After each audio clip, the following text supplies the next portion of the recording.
Hi friends, welcome to my channel. నేనైతే ఈరోజు masala egg ఎట్లా చేసుకోవాలో చూపిద్దాం. ఎప్పుడు ఒకేలాగా తింటే ఏం బాగుంటుంది. ఇలా నేను చేసినట్టు ట్రై చేసి చూడండి, బాగుంటుంది. ఫస్ట్ అయితే కడాయి పెట్టుకొని దాంట్లోకి కొన్ని మెంతులు వేసుకోవాలి. అలాగే కొంచెం అంతా జీలకర్ర వేసుకోండి. లో ఫ్లేమ్లోనే వేయించుకోవాలి వీటిని మంచిగా. నేను చేసే క్వాంటిటీకి ఇంతే చాలండి. మీరు ఎక్కువ చేసుకుంటే కొంచెం ఎక్కువ వేయించుకోండి జీలకర్ర మెంతులు. ఓకేనా? ఇది చూస్తున్నారు కదా, మంచి వేగిపోతే మంచి స్మెల్ వస్తుందండి. లో ఫ్లేమ్లోనే వేయించుకోండి. ఇదంతా మళ్ళీ వేగిపోయింది కదా, పక్కన పెట్టేసుకోండి. ఇదంతా దీంట్లోనే కొంచెన్ని ఒక గుప్పెడు, సగం గుప్పెడన్ని, ఒక గుప్పెడు కూడా కాదండి, సగం గుప్పెడన్ని ధనియాలు వేసుకొని వేయించుకోవాలి మంచిగా. చూస్తున్నారు కదా, ఇగో ఉంది, మంచిగా వేగిపోయాయి. ఇవి కూడా కలర్ మారిపోయాయి కదండి. మంచి స్మెల్ వస్తుంది మీకు వేయించుతుంటేనే. అప్పుడు దింపేసుకోండి. ఇవి కూడా పక్కన వేసేసుకోండి చల్లారి. చూస్తున్నారు కదండి, ఇప్పుడు అవి కూడా మనం తీసి పక్కన పెట్టుకున్నాం కదా. ఇప్పుడు దీంట్లో ఒక 3 స్పూన్స్ అంతా నువ్వులు వేసుకోండి. ఈ నువ్వులు కూడా మంచిగా చూడండి. ఇప్పుడైతే ఇవి 3 టేబుల్ స్పూన్స్ వేసుకున్నాం కదండి. మంచిగా వేగాలి. లో ఫ్లేమ్లోనే వేయించుకోండి. హైలో పెడితే ఇవంతా చిటపట అని ఎగిరిపోతాయి కదా. లో ఫ్లేమ్లోనే వేయించుకోండి మంచిగా. చూస్తున్నారు కదండి, వేగిపోయినాయి. ఇవి కూడా తీసి పక్కన పెట్టుకోవాలి. చల్లైపోయాయి కదా. దీంట్లో కొంచెం అంత షాజీరా, ఒక ముక్క అంత చిన్నది చెక్క, దాల్చిన చెక్క, 2 ఇలాచి, 2 లవంగాలండి, 2 మిరియాలు. ఇప్పుడు దీన్ని మంచిగా పౌడర్ చేసుకోవాలండి. పౌడర్ అయిన తర్వాత కొన్ని వాటర్ పోసి మంచిగా పేస్ట్ లాగా పట్టుకోవాలి దీన్ని. ఇప్పుడు ఇట్లా పౌడర్ లాగా చేసుకున్నాం కదండి. ఇప్పుడు దీన్ని కొన్ని వాటర్ పోసుకొని దీంట్లో పేస్ట్ లాగా చేసుకోవాలి. ఇప్పుడు దీన్ని చూడండి. ఇప్పుడు మనం కొంచెం వాటర్ పోసి రుద్దుకున్నాం కదా, మంచిగా పేస్ట్ లాగా అయిపోయింది. ఇప్పుడు దీన్ని తీసి పక్కన పెట్టుకోవాలి. ఇప్పుడు ఫ్రెండ్స్, ఇదిగోండి. ఇప్పుడైతే మనం దొడ్డుగా ఉల్లిగడ్డని ఇట్లా కట్ చేసుకొని మిక్సీ అయితే పట్టుకోవాలండి. దీన్ని కూడా మంచిగా మెత్తగా పేస్ట్ చేసుకోవాలి. చూస్తున్నారు కదా ఫ్రెండ్స్, ఇదిగోండి మంచిగా పేస్ట్ అయిపోయింది కదా. ఇట్లా మంచిగా మెత్తగా పేస్ట్ చేసుకోవాలి. ఇప్పుడు దీన్ని కూడా తీసి పక్కన పెట్టేసుకోవాలండి. ఇప్పుడు మనం ఆనియన్ పేస్ట్ పక్కన పెట్టుకున్నాం కదండి తీసి. ఇప్పుడు దీంట్లోనే ఒక 2 టమాటాలు మంచిగా పెద్దవి జ్యూస్ వేసుకొని పట్టుకొని మంచిగా మెత్తగా పేస్ట్ చేసుకోండి. ఇది కూడా చూడండి ఫ్రెండ్స్, ఇదైతే మంచిగా పేస్ట్ అయిపోయింది కదా.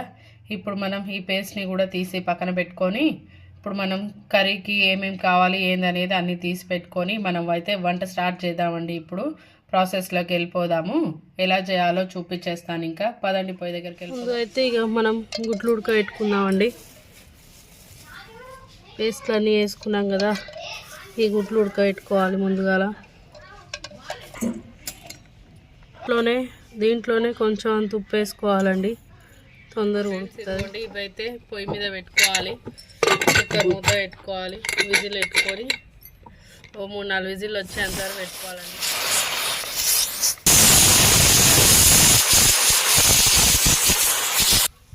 రెండు విజిల్ అయితే వచ్చాయి కదండి. ఇప్పుడు తీసి దీన్ని పక్కన పెట్టుకోవాలి. కొంచెం ఆవిరిపోయేంత వరకు పక్కన పెట్టుకోవాలి. కొంచెం అంత నెయ్యి వేసుకోవాలి ముందుగాల.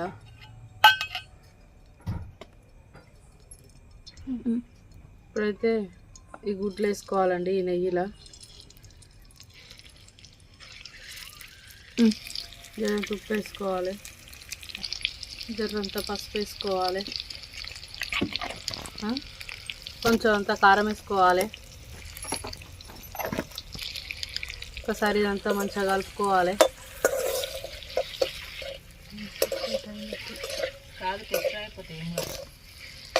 ఇక వేగినాయండి. ఒక గిన్నెలోకి తీసుకొని ఎత్తి పెట్టుకోవాలి పక్కన. ఇప్పుడు కొంచెం అంతా నూనె పోసుకోవాలి. ఇప్పుడు సన్నగా తరుక్కున్న ఉల్లిగడ్డ వేసుకోవాలి ఇంట్లోనే.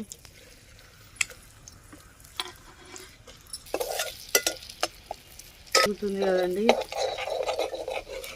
ఇప్పుడు దీంట్లో ఒక అనాస పువ్వు, ఒక ఇలాచి, కొంచెం దాల్చిన చెక్క వేసుకోవాలి దీంట్లోనే. మనం ముందుగా గ్రైండ్ చేసి పెట్టుకున్నాం కదండి, ఆ మసాలా పేస్ట్ వేసుకోవాలి దీంట్లోనే. ఇప్పుడు వేసినాం కదా ఇది మంచిగా కలుపుకోవాలి. ఇది మంచిగా ఏగాలి. గ్రైండ్ చేసి పెట్టుకున్నాం కదండి ఉల్లిగడ్డ పేస్ట్, ఇది కూడా వేసుకోవాలి. మంచిగా కలుపుకోవాలి.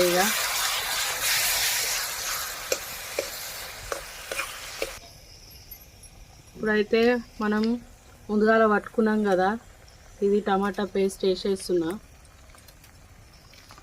మంచిగా కలుపుకోవాలి. దీంట్లో కలిసేటట్టుగా కలుపుకొని జర్ర పచ్చివాసన పోయేదాకా ఉడికియాలి. దీన్ని చిన్న సెగ మీద ఉడికియ్యి. పెద్దగా పెట్టిరంటే అడగంటుతుంది కింద. కొంచెం అంత పసుపు వేసుకోవాలి. ఉడుకుతుంది కదా, నూనె పైకి తేలింది చూడుండ్రి. ఇప్పుడు పసుపు వేసుకొని కలుపుకోవాలి.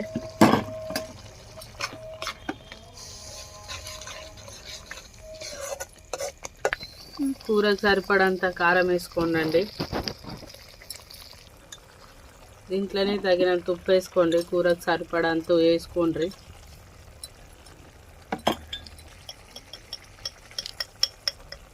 కొంచెం అంత అల్లం వెల్లిగడ్డ పేస్ట్ వేసుకొని, ఎర్రంత ధనియాల పిండి వేసుకోర్రి 1 చెంచా. మంచిగా కలుపుకోవాలి ఇవన్నీ.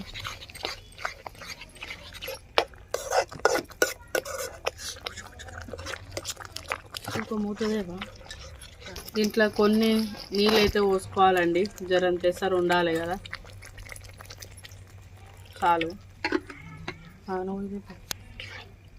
కలుపుకోవాలి. ఇదంతా కలుపుకున్నాం కదా, ఇప్పుడు దాంట్లోనే ఇవి వేసేసుకోవాలి. ఉడికిపోతాయి కదా, మంచిగా మసాలా పట్టుకుంటుంది. ఇప్పుడైతే మళ్ళీ ఒక్కసారి మూత తీసి కలుపుకోవాలి. నూనె పైన తేలుతుంది.